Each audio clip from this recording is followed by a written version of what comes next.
How do we bring rest to the weary? That's a question that has been on my mind the last couple weeks. Yesterday, in the first reading, we hear Elijah is hiding from the wrath of the current king, and he is sent by God to a widow.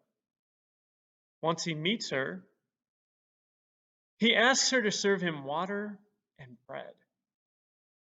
She responds that she has no bread, and the little bit of flour and oil she has left, she is preparing as a last meal for her and her son before they die. The widow is clearly worn out, feeling despair, and has almost nothing left to give. And doesn't it seem odd that Elijah is sent to a widow to receive help when she would likely be the one in need of help? No wonder she felt so tired. This is the feeling I keep hearing over and over again from our brothers and sisters in the Black community, faced with yet another act of police brutality, another unjust killing of a Black person, George Floyd this time. They are tired, exhausted. Why does this keep happening? Will things ever change? How many more protests will we have to organize until there is equal justice, equal treatment, equal access? And then I think of Elijah asking the widow for help. How often, as a white male, have I expected my Black brothers and sisters to provide answers to the issues of racism to me? How often have I placed the burden on them to educate me on these issues of injustice? Time and time again, as a society, we expect those who are victims of racism to provide the solution to racism.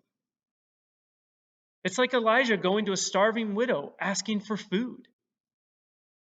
Of course, she would feel worn out from that.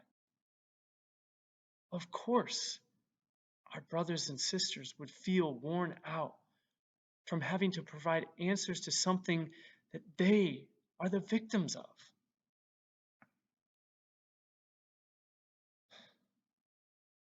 The story doesn't end there, though, for Elijah and the widow.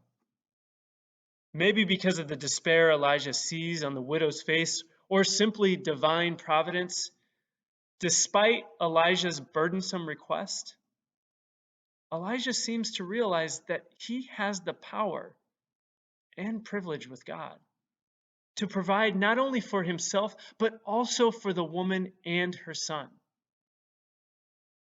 Elijah advocates to provide a year's worth of flour and oil through God's grace,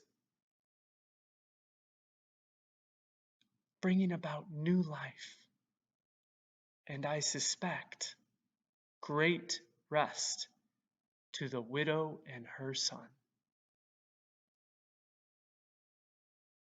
The message I hear in this is that it's time for those of us in society who aren't the victims of racism and inequality to be the ones to do the work of educating ourselves and advocating for actual change, since we, like Elijah in many ways, have the power and privilege to do so. If we can actually do that, well, that surely seems like rest for the weary.